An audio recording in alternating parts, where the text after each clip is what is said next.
புட்டினிசம் அப்படின்னு சொல்றது ரஷ்யாவில் வரப்போகிறதா? ரஷ்யாவின் அதிபர் புட்டின். ஆனால் அவருடைய அந்த ஒரு கோட்பாடு கொள்கைகளை உள்ளடக்கியது தான் அடுத்ததாக வரப்போகிற ரஷ்யாவின் ஆட்சி முறையாக இருக்க போகிறது. அப்படிப்பட்ட ஒரு அதிபர் புட்டின் அவர்கள் பாடி டபுள் செய்திருக்கிறாரா?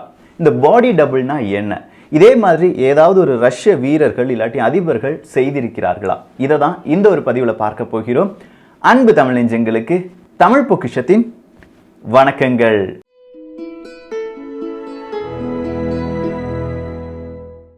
புட்டின் அப்படின்னு சொன்ன உடனே ஒரு 67 வயதுக்காரர் ஜோசப் ஸ்டாலின் அவர்களுக்கு பிறகு ரஷ்யாவை மிக நீண்ட நாட்களாக ஆண்டு வருபவர் தான் புட்டின் அவர்கள். ஸோ அப்படிப்பட்ட அந்த புட்டின் அவர்களிடம் ஒரு ப்ரெஸ் மீட்டில் ஒரு கேள்வி கேட்கப்படுகிறது. ஆர் யூ ரியல் அப்படிங்கிறது தான் அந்த கேள்வி. நீங்கள் ஒரிஜினலா என்பது தான் அதனுடைய அர்த்தம். ஸோ நீங்கள் ஒரிஜினலா அப்படின்னு சொன்ன உடனே புட்டின் அவர்கள் வியப்பாக வேற எந்த பதிலுமே சொல்ல. அவர் சொன்னார், ஆம், நான் உண்மையானவன் தான், அதாவது ரியலானவன் தான் அப்படின்னு சொல்றாரு. அதுக்கு பிறகு அவர் வேறு சில வார்த்தைகளும் சொல்றார். 1999 2006 வரை எனக்கு இக்கட்டான ஒரு சூழ்நிலை இருந்தது. டெரரிசத்துக்கு எதிராக நாங்கள் ரொம்ப பெரிய போராட்டம்லாம் நடத்தும் போது என்னுடைய உயிருக்கு அச்சுறுத்தல் இருந்தது. அந்த நேரத்தில் நிறைய பேர் சஜஸ்ட் பண்ணாங்க, பாடி டபுள் எடுத்துக்கோங்க அப்படின்னு சொல்லி. ஸோ இந்த பாடி டபுள்னா நம்மளே மாதிரி நிறைய பேர் இருப்பாங்க. இப்போ ஒரே மாதிரி உருவம் தோற்றம் கொண்ட 7 நபர்கள் இந்த பூமியில் இருப்பார்கள் அப்படிங்கிறதுலாம் சாதாரண ஒரு கணக்கு தான். ஆனால் சில விதமான மேக்கப் வழியாகவும் ட்ரைனிங் வழியாகவும் நம்மை போன்று வேறு சில மனிதர்களை நம்மால் உருவாக்க முடியும். டிக்டாக் இல்லாட்டி நிறைய இணையதளத்தில் நம்ம அப்படிலாம் வீடியோ பார்த்துருப்போம். கமல் மாதிரி, ரஜினி மாதிரி, அஜித் மாதிரி, இந்த மாதிரி நிறைய பேர் அவங்களுடைய அந்த முகச்சாயலை கொண்டவர்கள், அவங்களுடைய ஆக்டிங் கெப்பாசிட்டியை கொண்டவர்கள் இப்படிலாம் இருப்பாங்க. ஸோ இவர்களை இதே மாதிரி தலைவர்கள் இருக்காங்க பாருங்க, பெரிய பெரிய தலைவர்கள். இப்போ நம்ம புட்டின் அவர்களை எடுத்துக்கொண்டோம்னா அவரே மாதிரி இருக்கிற ஒரு நபரை கண்டுபிடித்து அவங்களுக்கு ரொம்ப பெரிய ட்ரைனிங் கொடுப்பாங்க. நீ தான் புட்டின் மாதிரி நடக்கணும், நீ தான் இந்த இடத்துல போய் உட்காரணும், இந்த மாதிரியான சில ட்ரைனிங் எல்லாமே கொடுக்கப்பட்டு சில விதமான நிகழ்ச்சிகளுக்கு அந்த பாடி டபுளை அனுப்பி விடுவாங்க. புட்டினை அனுப்பிவிட மாட்டாங்க. ஏன் இந்த பாடி டபுள் செய்கிறாங்க அப்படின்னா, ஏதாவது உயிருக்கு அச்சுறுத்தல் இருக்கிறது அப்படின்னு சொல்ற நேரத்தில் அந்த டபுள் அப்படிங்கிறவரை கொஞ்சம் விடுவார்கள். ஸோ ஒரிஜினல் எஸ்கேப் ஆயிடலாம். இதுதான் அதனுடைய மெயின் எய்ம் அப்படின்னு சொல்லலாம். இதே மாதிரி பாடி டபுள் நான் செய்யவே இல்லை அப்படின்னு சொல்லி புட்டின் அவர்கள் சொல்லிவிட்டார். ஆனால் இணையதளத்தில் உங்களை பாடி டபுள் செஞ்சதாகவும் இல்லாட்டி நிறைய புட்டின் இருப்பதாகவும் நிறைய செய்திகள் வெளிவருகிறதே அப்படிங்கிற அந்த கேள்விக்கான பதிலையும் புட்டின் அவர்கள் சொல்றாங்க, அதெல்லாம் ஃபேக், நான் இப்போதும் பாடி டபுள் செய்யவில்லை என்று சொல்கிறார். சரி, அப்படின்னா நம்ம வேறொரு விஷயத்தை பார்த்தோம். ஜோசப் ஸ்டாலின் அவர்கள். ஏன்னா ரஷ்யாவில் மிக நீண்ட அதிகாரத்தில் இருக்கும் 2 அதிபர்கள் யார் அப்படின்னு கேட்டிங்கன்னா ஜோசப் ஸ்டாலின் அவர்களும் அடுத்ததா புட்டின் அவர்களும் தான். ஸோ ஸ்டாலின் அவர்கள் 1923 ரஷ்யாவை, அதாவது சோவியத் யூனியன் ரஷ்யாவை ஆண்டு வருகிறார், கிட்டத்தட்ட 1953 வரை. இந்த ஒரு இடைப்பட்ட காலத்தில் அவருக்கு நெருக்கடிகள் என்பது ஏராளமாக இருந்தது. கம்யூனிசம் அப்படிங்கிறது லெனினுக்கு பிறகு ரொம்ப பெரிய அளவில் ரஷ்யாவில் வளர்த்து எடுத்தவர் யார் அப்படின்னு கேட்டிங்கன்னா ஜோசப் ஸ்டாலின் அவர்களை சொல்லலாம். ஸோ லெனின் அவர்களுடைய இறப்புக்கு பிறகுதான் ஜோசப் ஸ்டாலின் அவர்கள் அவருடைய அரியணை ஏறுகிறார். அதுவரையிலும் ஜோசப் ஸ்டாலின் அவர்களுடைய குழந்தை பருவத்தை நம்ம எடுத்துக்கிட்டோம்னா மிகப்பெரிய ஒரு பிரைஸ்டா மாறணும், ஒரு ஃபாதரியாரா மாறணும் அப்படின்னு சொல்றது அவருடைய எண்ணமாக இருந்தது. அதன் பிறகு கடவுள் மறுப்பு கொள்கையில் அவரை முழுவதுமாக ஈடுபடுத்தி கொண்டார் ஜோசப் ஸ்டாலின் அவர்கள். அவருடைய வரலாறு மிக நீண்ட ஒரு வரலாறு, அதெல்லாம் நம்ம இங்கே பார்க்க வேண்டாம். ஸோ ஜோசப் ஸ்டாலின் அவர்கள் இங்கே சோவியத் யூனியன் ரஷ்யாவுக்கு மிகப்பெரிய ஒரு ஆட்சியை கொடுக்கும்போது நிறைய நபர்களிடம் நட்பாக இருக்கிறார், அதைவிட அதிகமான நபர்களிடம் எதிரியாக மாறுகிறார். ஸோ எப்போ வேண்டுமானாலும் ஜோசப் ஸ்டாலின் அவர்களை கொன்று விடலாம் அப்படிங்கிற ஒரு பதட்டமான சூழ்நிலையெல்லாம் இந்த 2வது உலக யுத்தத்தின் போதெல்லாமே இருந்தது. இவர் கொடுங்கோலாக ஆட்சி செய்கிறார், நிறைய நபர்களை கொன்று குவிக்கிறார், இந்த மாதிரி நிறைய குற்றச்சாட்டுகள் இருந்தாலும் ஜோசப் ஸ்டாலின் அவர்களை தனியாக கொன்றுவிட வேண்டும் அப்படிங்கிறதுக்காகவே நிறைய குரூப் இருந்தது.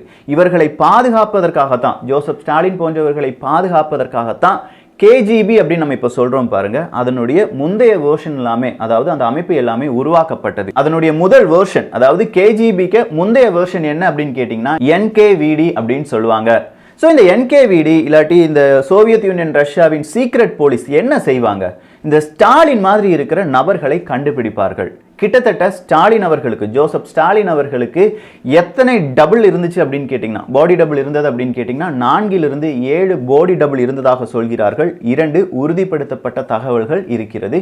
மீதம் இருக்கும் நபர்கள் எல்லாமே இருந்தார்கள் அப்படின்னு தான் சொல்றாங்க. ஹிட்லருக்கும் நிறைய பாடி டபுள் இருந்தது என்பது வேறொரு வரலாறு. ஸோ ஜோசப் ஸ்டாலின் அவர்களுடைய முதல் பாடி டபுள் யார் அப்படின்னு கேட்டிங்கன்னா ரஷீத் அப்படிங்கிறவர் தான். இந்த ரஷீத் அப்படிங்கிறவருக்கு 2 வருடம் என்ன கொடுக்குறாங்க, ட்ரைனிங் கொடுக்குறாங்க. நீ ஜோசப் ஸ்டாலின் மாதிரியே நடிக்க வேண்டும் அப்படிங்கிறது தான். இந்த ஜோசப் ஸ்டாலின் அவர்களுடைய அந்த ஒரு உருவத்தோற்றமும் அந்த அவருடைய நடை உடை பாவனை எல்லாமே ரஷீத் அவர்களுக்கு கரெக்டாக பொருந்தியது.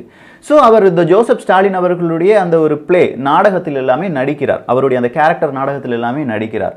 ஒரு கட்டத்தில் ஜோசப் ஸ்டாலின் அவர்கள் எங்கெல்லாம் செல்ல வேண்டுமோ அந்த இடத்துக்கெல்லாம் ரஷீத் என்பவர் அனுப்பி வைக்கப்படுகிறார்.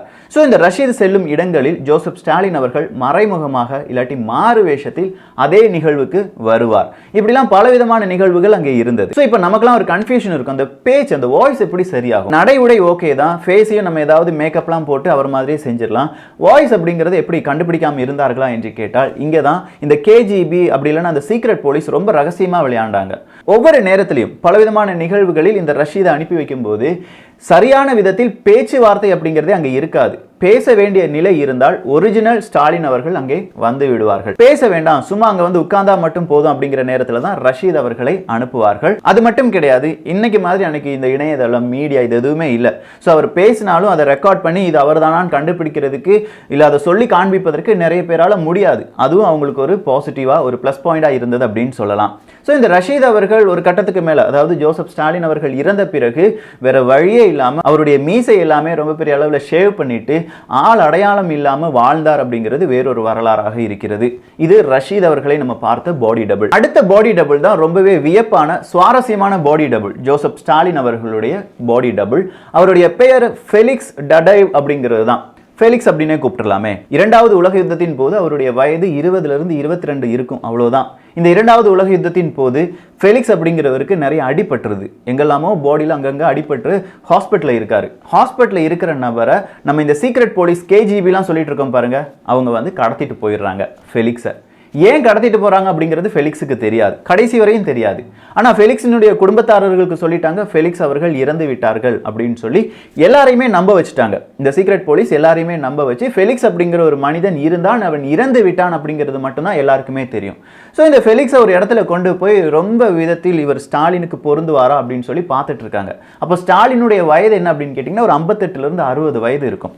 இவருடைய வயது எவ்வளவு அப்படின்னு கேட்டிங்கன்னா வெறும் 20. ஸோ 20 வயது மதிப்புத்தக்க ஒரு ஃபெலிக்ஸ் அப்படிங்கிறவரை 60 வயது மதிப்புத்தக்க ஜோசப் ஸ்டாலினாக எப்படி மாற்றுவது? ஆனால் அந்த பாடி தோற்றம், அந்த உடல் தோற்றம் இருக்கு பாருங்க, அது கரெக்டாக பொருந்தியது. நீங்கள் பார்க்குற இமேஜஸ் எல்லாமே ஃபெலிக்ஸ் மற்றும் ஜோசப் ஸ்டாலின் அவர்களுடையது தான். இதில் எது ஒரிஜினல் எது டூப்ளிகேட் அப்படிங்கிறது நம்மளால் ஈஸியாக ஐடென்டிஃபை பண்ண முடியாது. ஸோ ஃபெலிக்ஸ் அப்படிங்கிற ஒரு சாதாரண ஒரு டான்ஸராக தான் இருந்தார். 2வது உலக யுத்தத்தின் போது அவருக்கு ரொம்ப அடிப்பட்ட உடனே அவங்கள நிறைய பேர் பார்க்குறாங்க. பார்க்கும்போது ஸ்டாலின் அடிபட்டு கிடக்கிறாங்க அப்படின்னு சொல்கிற ஒரு செய்தி ரொம்ப பெரிய அளவில் பரவுகிறது. அதற்கு முன்பாகவே இப்படி ஒரு நபர் இருக்கிறார்கள் அப்படிங்கிறது சீக்ரெட் போலீஸுக்குலாம் தெரியும். ஆனால் ஸ்டாலின் அடிபட்டு கிடக்கிறார்கள் அப்படிங்கிற ஒரு செய்தி வதந்தியாக பரவும் போது இந்த சீக்ரெட் போலீஸ் எப்படியாவது தடுக்க வேண்டும் அப்படின்னு யோசிச்ச போது இவங்களை கடத்திட்டு போயிட்டாங்க. கடத்திட்டு போன பிறகு ரொம்ப பெரிய அளவில் ஸ்டாலின் அவர்கள் பேசியது, அவர்கள் நடப்பது, அந்த வீடியோ ஆடியோ ஃபைல்ஸ் இது எல்லாமே ஃபெலிக்ஸ் முன்பு காண்பிக்கப்படுகிறது. நீ ஸ்டாலினாக மாற வேண்டும், ஸ்டாலினுடைய பாடி டபுளாக மாற வேண்டும் என்பதுதான். ஸோ ஃபெலிக்ஸ் அவர்களும் வேற வழியே இல்லாமல் பாடி டபுளாக மாறுறார். ஆனால் இந்த உண்மை எப்போது தெரியும் தெரியுமா? 2008 தான் உலகத்திற்கு தெரிய வரும். எப்படி தெரிய வந்தது? நேராக புட்டின் அவர்களிடம் போகிறார் இந்த ஃபெலிக்ஸ் அப்படிங்கிறவர். நான் இப்படி ஜோசப் ஸ்டாலின் அவர்களுக்கு பாடி டபுளாக இருந்தேன், நான் ஒரு ஆட்டோபயோகிராஃபி என்னுடைய சுயசரிதையை எழுதி கொள்ளலாமா அப்படிங்கிற ஒரு விண்ணப்பத்தை யாருக்கு வைக்கிறார்? புட்டின் அவர்களுக்கு வைக்கிறார். புட்டின் அவர்களும் ஓ நீங்கள் எழுதலாமே, சுயசரிதை எழுதிக்கோங்க அப்படின்னு சொல்கிற ஒரு அப்ரூவலையும் கொடுக்குறார். ரொம்ப விசித்திரமாக பார்க்கப்பட்டது. ஏன்னா அவங்க நாட்டில் நடந்த அவங்களுடைய அதிபரில் மிக முக்கியமான ஒரு நிகழ்வை பற்றி எல்லாமே எழுத போகிறார். அதற்கு ரஷ்ய அரசாங்கம் தடை விதிக்கவில்லை. ரஷ்ய அரசாங்கத்தின் அனுமதி இல்லாமல் அந்த புத்தகம் வெளிவந்தது அப்படிங்கிறது வேறொரு சிறப்பான செய்தி. அவருடைய 88வது வயதில் தான் அவர் உண்மையை வெளியில் சொல்கிறார். இந்த ஃபெலிக்ஸ் அப்படிங்கிறவர், நான் தான் ஜோசப் ஸ்டாலின் அவர்களுடைய 2வது பாடி டபுளாக இருந்தேன், என்னை போலவே 4 பாடி டபுள்கள் இருந்தார்கள் அப்படின்னு சொல்ற அந்த உண்மை. ஸோ இந்த ஃபெலிக்ஸ் அவர்களுக்கு காயங்கள் ஏற்பட்டது அப்படிங்கிறத பார்த்தோம் 2வது உலக யுத்தத்தின் போது. அந்த காயங்களும் அதே மாதிரி அவருடைய உடல்வாகும் ஜோசப் ஸ்டாலின் அவர்களுடைய நடைக்கு சாதகமாக அமைந்தது அப்படின்னு சொல்லலாம். ஏன்னா அவருக்கு கொஞ்சம் வயதாயிருச்சு ஜோசப் ஸ்டாலின் அவர்களுக்கு. அந்த வயதான நடை இந்த காயங்கள் வழியாக ஃபெலிக்ஸ் அவர்களுக்கும் கிடைத்தது. இதெல்லாமே எதேச்சா நடந்தாலும் ஒரு கட்டத்தில் ஜோசப் ஸ்டாலின் அவர்களுடைய எக்ஸாக்ட் காப்பியாக ஃபெலிக்ஸ் அவர்கள் அறியப்பட்டார்கள். நிறைய நேரத்தில் ஸ்டாலின் அவர்கள் விமானத்தில் பயணம் செய்ய வேண்டியதாக இருக்கும். அந்த விமானத்தில் பயணம் செய்ய போகிறார் அப்படிங்கிற ஒரு செய்தி ஊடகங்களில் வெளிவந்தது என்றால் அந்த விமானத்தில் பயணம் செய்வது ஜோசப் ஸ்டாலின் அவர்களாக இருக்காது, அதற்கு பதிலாக ஃபெலிக்ஸ் அவர்களாகத்தான் இருக்கும். இப்படி பாடி டபுள் ரஷ்யா முழுவதுமாக நிறைய அதிபர்களுக்கு எல்லாமே இருந்தது. ஈவன் சதாம் ஹுசேனுக்கு கூட இந்த பாடி டபுள் இருந்ததாக சொல்கிறார்கள். அதுல உண்மைத்தன்மை எவ்வளவு இருக்கு அப்படிங்கிறது நம்மளால உறுதிப்படுத்த முடியவில்லை. சரி, அப்படின்னா ஹிட்லர் அவர்களுக்கு பாடி டபுள் இருந்ததா என்று கேட்டால் இருந்தது. அவருடைய பெயர் கஸ்டவ் வீலர் அப்படின்னு சொல்லுவாங்க. ஹிட்லருக்கு பாடி டபுளாகத்தான் கஸ்டவ் வீலர் என்பவர் இருந்தார். ஒரு கட்டத்தில் ஹிட்லர் அவர்களை கொன்று விட்டார்கள், அவர் இறந்து விட்டார். ஆனா அதன் பிறகு இந்த ஹிட்லரை கொன்றவர்கள் யாரை தேடுகிறார்கள் என்று கேட்டால் கஸ்டவ் வீலரை தேடுகிறார்கள். ஏன்னா இதுல யார் பாடி டபுள் யார் ஒரிஜினல் அப்படிங்கிறதே தெரியாது.